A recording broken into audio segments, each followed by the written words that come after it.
research, but I promised to share some of it, some of what I've been doing. I wanted to show you some design decisions I made for this immigrant ancestor. So this woman was born in England and she died in Wyoming, and I used stock photography, like I mentioned, and a photo of her grave. I would have put something more personal to the fact that she's from England, but I don't have any other information other than her being from England. I haven't done her bio yet, but I went down. I don't have photos of her. I don't have photos of her husband. I've got photos of some of her children.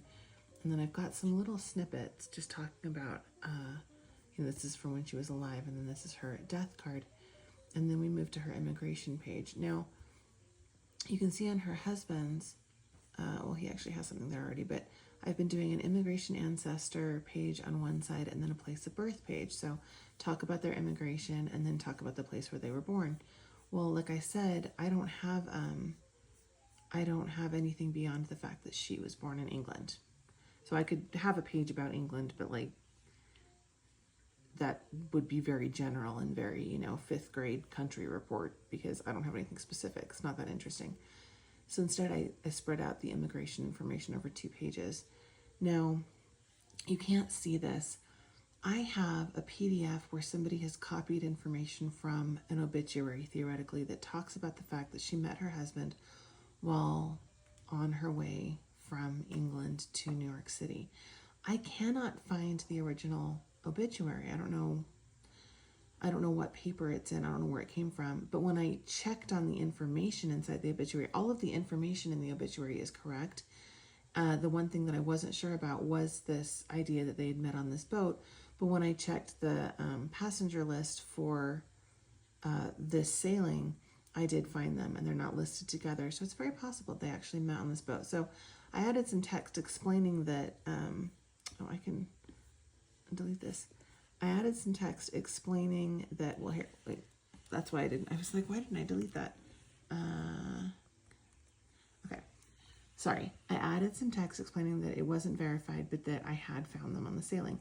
And then I had this picture of the boat, and then I explained that you wouldn't have Ellis Island records because they went through Castle Garden because they were coming to New York before Ellis Island opened. So I finished this page, and it's like kind of crowded. See what I mean? And then the next page I had place of birth, and I didn't have anything. So I actually just brought this over, and I didn't delete it because I wanted to show you how crowded it looked, but I can delete it now. And then I can sort of spread these things out just so your eyes aren't trying to figure out what exactly you're supposed to be looking at. There. See, that's very much like, okay, I don't know why that went way over. That very much is like, okay, you can read this, and then this is the explanation, and then here's an image of the passenger list, and that's a lot easier to see. And then on the next page, I included a picture of the ship. I included the information about them going to the Castle Garden Immigration Depot because they didn't go to Ellis Island. Because everybody who thinks, oh, my ancestors came over from England to New York, they must have gone through Ellis Island, but you had to be there at the right time.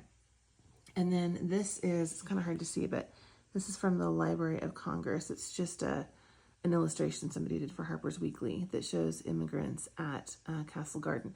Now, as far as, having any value that, it's not like, oh, here's Kennedy and here's Elizabeth. Like, this is just an illustration. This doesn't actually add anything really, but it's a good, well, it's a place filler for one, because I didn't have any other images to add. And then I thought that this was a nice illustration, just sort of showing that it would have been exciting, but it would have been very overwhelming and busy. And so it kind of helps you imagine them.